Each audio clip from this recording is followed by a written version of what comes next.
वास्तव न्यूज में स्वागत है आपका। मैं हूं सरदार अब्दुल मुनाफ पठान।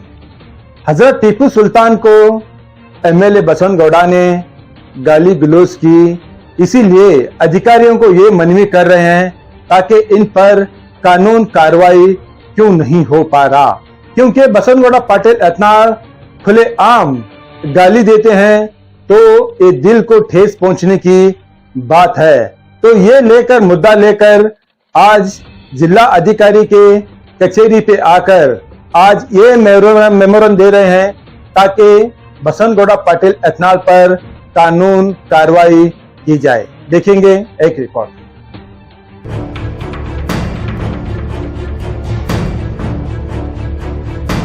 वालेकुम रहमतुल्लाहि व बरकातुहू। आज हम यहाँ पर आज हमारा डिमांड ये था कि यहाँ पर हम जो मनवी देने के लिए आए थे, कल से हम घूम रहे हैं। कल हम आरओ ऑफिस को भी चले गए थे, वहाँ आरओ सर थे, तो हमने आरओ सर से कहा कि हाल ही में जो यत्नाड़ बसंत गौड़ा आर पाटिल साहब जो हुबली के मध्य क्षेत्र में बीजेपी के प्रचार करने के लिए वहाँ पर चले गए थे, तो उन्होंने वहाँ पर टीपू सुल्तान की शान में एक बहुत बड़ी गुस्ताखी की। वो एक बीजेपी के प्रचार करने के लिए जब वहां पर जाते हैं तो उन्हें बात कुछ मुद्दे पर करना चाहिए, कोई कुछ अहम इश्यूज पर बात करना चाहिए, कुछ डेवलपमेंट के बारे में बात करना चाहिए। मगर एक बसंत गौड़ा आर पाटिल जो एमएलए हैं, एमएलए रह चुके हैं या फिर हैं, तो वो कम्युनिटी को, किसी कम्युनिटी को हर्ट करने की बात करते हैं। कभी भी रहने एक फ्रीडम फाइटर शेर मैसूर टीपू सुल्तान के बारे में इतनी बड़ी बात कहने वाला एक बसंत गौड़ा आर पाटिल, इसके खिलाफ मुकदमा करने के लिए हम यहाँ पर आए थे।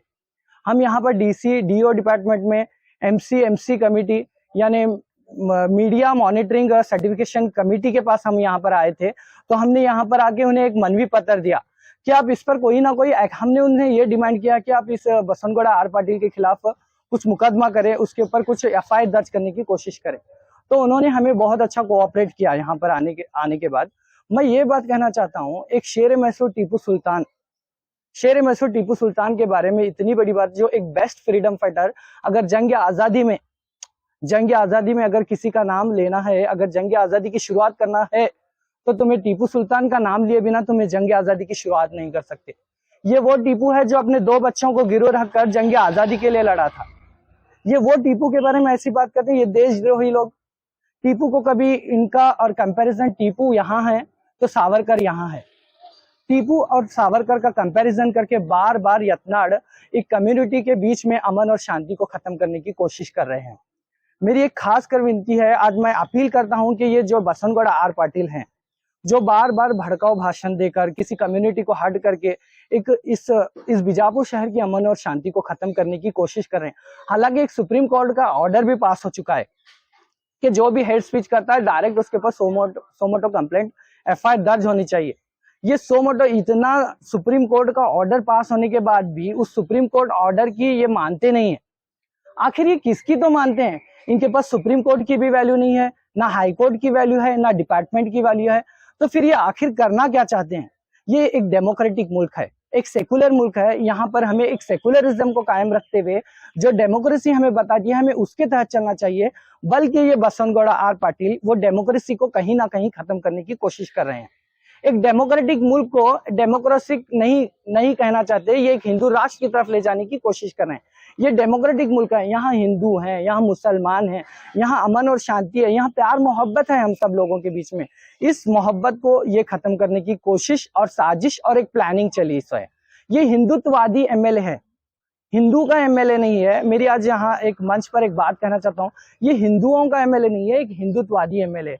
मेरे बहुत सारे हिंदू फ्रेंड्स हैं जो सेकुलरिज्म है, जो डेमोक्रेटिक की हिफाजत करते हैं, उनके और हमारे बीच बहुत सारी मोहब्बत है। हमारे काम को वो आते हैं, हम उनके काम को, मगर इस मोहब्बत को खत्म करने वाले बसंत गौड़ा आर पाटिल साहब हैं।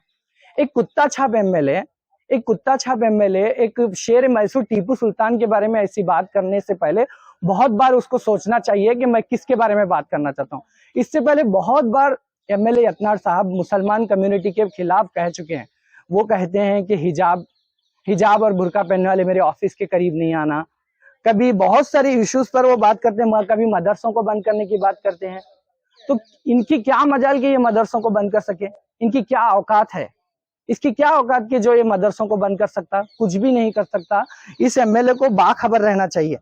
और एक बात तो मुस्लिम कम्युनिटी और ये पूरे नफरत का माहौल जो पैदा करने की कोशिश कर रहे हैं, तो इस माहौल को खत्म करने मेरी खासकर डिपार्टमेंट से और यहाँ की डीओ डिपार्टमेंट से, यहाँ की एमसी कमेटी से मेरी रिक्वेस्ट है कि जो हमने उन्हें मनवी दी है, इसके ऊपर जल्द से जल्द एक्शन ले, क्योंकि एक इलेक्शन का प्रोसेस चल रहा है। एक इलेक्शन, हाल ही में इलेक्शन है। ऐसे इलेक्शंस के दौरान ये मुद्दों पर बात करने की बजाय किसी कम्युनिटी के खिलाफ बोल के एक देश में नफरत का माहौल पैदा करने के जो भाषण कर रहे हैं, इन भाषणों को करना बंद करें। और मैं यहाँ के आरओ से भी रिक्वेस्ट करता हूँ कि वो यत्नाट पर जल्द से जल्द कार्रवाई करें। बस इतनी ही विनती थी हमारी आज यहाँ पर। मेरा नाम अब्दुल मुनाफ पठान।